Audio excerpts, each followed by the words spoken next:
Last video में हमने company के कंसोलिडेटेड फाइनेंशियल स्टेटमेंट को स्टडी करके दो मेजर इश्यूज को आइडेंटिफाई किया था, जो कि हाई डेट और जिसकी वजह से इंटरेस्ट कॉस्ट काफ़ी हाई है, और दूसरा है कंपनी के ऊपर हैवी टैक्स का बर्डन, जिसकी वजह से कंपनी का ऑपरेटिंग प्रॉफिट लॉस में कन्वर्ट हो रहा है।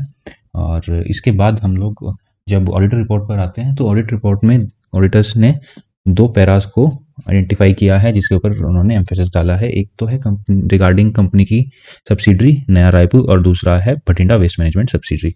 सो फर्स्ट पॉइंट में हम देखते हैं कि नया रायपुर सब्सिडरी जो है उसके रिगार्डिंग उसके गोइंग कंसर्न के रिगार्डिंग पॉइंट को नोटिफाई किया गया है।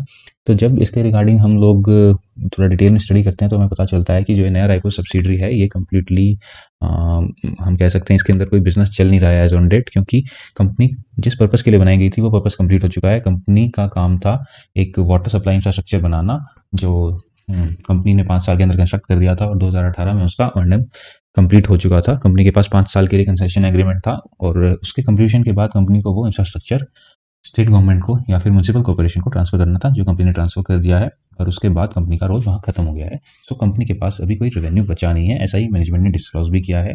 और हम फाइनेंशियल स्टेटमेंट देखते हैं इस कंपनी की, जो छठे नंबर पे है फॉर्म AOC 1 के अंदर। तो यहाँ हमें क्लियरली दिखाई देता है कि टर्नओवर 0.03 लाख रुपीस, मतलब कि 3,000 रुपये है, और जो लॉस है 6 लाख रुपये दिखाई देता है। तो ये एक बहुत माइनर अमाउंट है जब हम कंपनी के ओवरऑल फाइनेंशियल्स को देखते हैं, जहाँ पर 23-2400 करोड़ का टोटल रेवेन्यू है, उसके अगेंस्ट में 6 लाख रुपये बहुत एक माइनर अमाउंट है।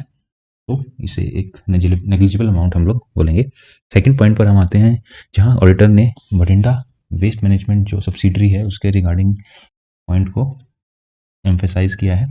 यहाँ पर हम लोग देखते हैं कि बेसिकली कंपनी का अपने क्लाइंट के साथ जो म्यूनसिपल कॉर्पोरेशन है जिसके लिए कंपनी ये काम प्रोजेक्ट कर रही है, उससे कुछ डिस्प्यूट चल रहा है, जिसकी वजह से कंपनी आर्बिट्रेशन में गई हुई है।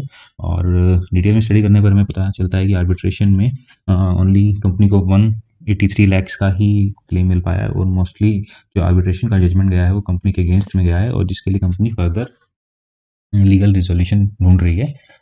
तो और ऑडिटर ने स्पेसिफिकली मेंशन भी किया है कि ऑडिटर जो प्रमोटर्स हैं उन्होंने एडिशनल सपोर्ट के लिए गारंटी एश्योर किया है। So that is why company के जो फाइनेंशियल हैं वो गोइंग कंसर्न बेसिस पर बनाए जा रहे हैं। बट ये एक पॉइंट ऑफ कंसर्न है, क्योंकि जब हम 8th पॉइंट में देखते हैं फॉर्म AOC 1 के अंदर, तो यहाँ पर हम 9th पॉइंट पर हम देखते हैं जो भटिंडा सब्सिडरी है उसके अंदर 140 करोड़ के एक्यूमुलेटेड लॉसेस हैं। तो बेसिकली ये डिस्प्यूट काफ़ी बड़ा है, और कंपनी की पर फाइनेंशियल्स बहुत ख़राब हो रही हैं इसकी वजह से। रेवेन्यू भी बहुत डाउन है, कंपनी का रेवेन्यू ओनली 63 लैक्स का है। Company basically under pressure perform कर रहे हैं अपनी अर्नम एक्टिविटीज़ को, और इस वजह से कंपनी को during the financial year 23 crore का लॉस हुआ है, जिसके ऊपर कोई टैक्स एसेट रिकॉग्नाइज नहीं किए गए हैं, क्योंकि फ्यूचर में कोई प्रॉफिट सर्टेन नहीं है।